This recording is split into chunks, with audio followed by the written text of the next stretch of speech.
Did you know that over 4 million children wind up in the emergency room each year due to sports injuries?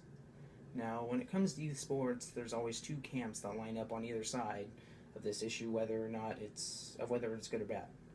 Now, there are those who feel strongly that competition is a really destructive thing that kills children's fun and causes them to prematurely drop out of the activity that leaves them emotionally scarred for life. Now, this side believes that too many young athletes emerge from their youth sports experiences damage with low self esteem and poor self image, and because of this, competition should be completely wiped out for kids 13 and under.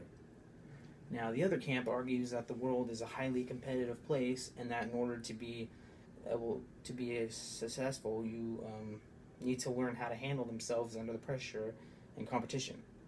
Now, playing on a competitive sports team really teaches kids extremely valuable life skills and therefore helps them prepare for the real world.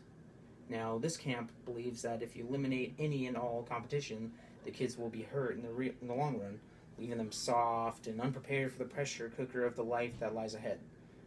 Now, who's right?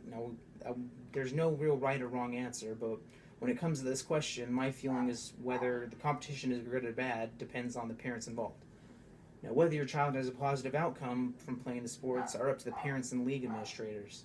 And if they genuinely want the kids to have more fun and win, it'll be for the best. Now, it's no secret that sports can actually help kids learn more, improve faster, and reach a higher level of excellence than they would be able to without an ongoing challenge. Now, this is because the more skilled your opponents are, it pushes you to become more skilled than them, but keep in mind that it's for healthy competition. It's not to one up the other and just because you don't like them in spite of them. It's for your own good. It's trying to better yourself. Now, when you have healthy adults in charge, that's the greatest thing. And there's numerous positives. When competition is kept in the hands of positive adult role models, your kids will grow and blossom from their sports experiences. They'll develop a lifelong love affair with the physical activity and, in the process, learn how to master new physical skills, play as a member of their team, willingly sacrifice I for we, which is the most important thing, we, the team. Well, depending on the sports, like boxing and stuff, but it's still a team because you have your coaches who always are there every step of the way and watching you all the times.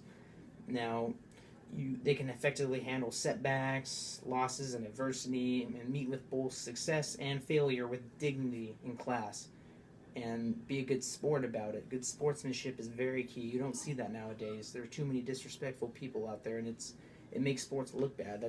Sports are meant to teach it, not promote just competition and making one or the other look bad.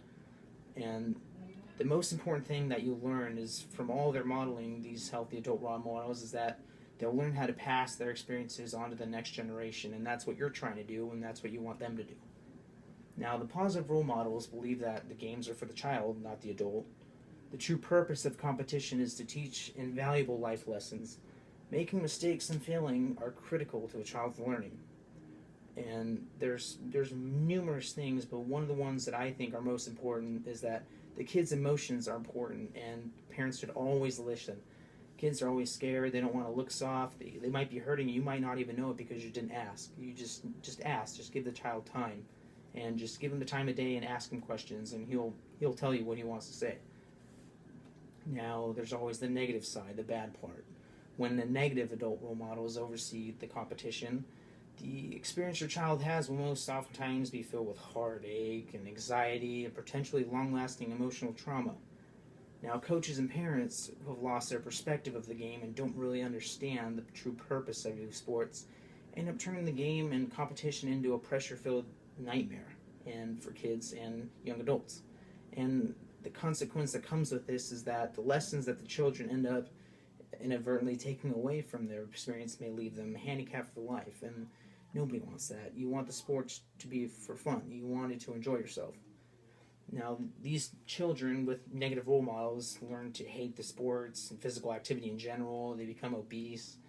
They fear of taking risks and trying new things and believe the mistakes and failures are bad, which comes with life. You always make mistakes and fail, and you're supposed to learn from those. Now, the most alarming thing from all of their modeling of unhealthy adult mentors is they will potentially learn to mistreat the next generation exactly how they were mistreated. And that's the main thing. You don't want to do that. You want the child to pass it on to the next generation and the next generation after that. You want, just like baseball, if baseball wasn't done like that, it would just be, nobody would want to watch it because it'd just be a disrespectful sport. You want to keep the core elements of it. You want it to be a sportsman. You want sportsmanship to be the most important thing that you push your child to learn. Now, negative role models believe that my needs as the parents or the coach are way more important than the child's, and I want to win. Mistakes and failures are like bad. They make me look bad, and I don't want my child to make mistakes because I want my child to be perfect like I am, which is never true. Um, Being positive and building self-esteem makes kids wimpy. Communication is a one-way street. The kid should always listen to me, which is never true.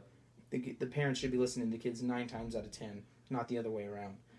And fun is something that you have in amusement parks. Sometimes parents say that, which is stupid. I mean, sports are meant to have fun.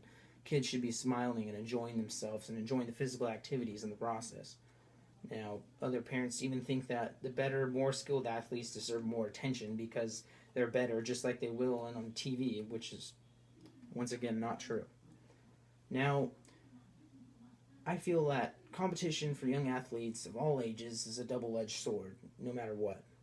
When adults who have the sport in the proper perspective wield it in the right way, it can motivate kids and entertain big dreams and cut down obstacles in their way and learn to believe in themselves. And that's what you want the child to do. And it's just teaching the child about life, and it's very important. I mean, sports are it's incredible. I mean, that you learn your life, the way you act and the way you cooperate with others as a young adult is affected completely by the way you handle yourself with sports. Now, however, when competition is left in the wrong hands of coaches and parents who allot their perspective of what's really important, it can shred their dreams and kill their self-esteem and leave them emotionally wounded. And just remember that you don't want that. You want the child to have fun. Remember that sports are healthy. Competition is a double-edged sword.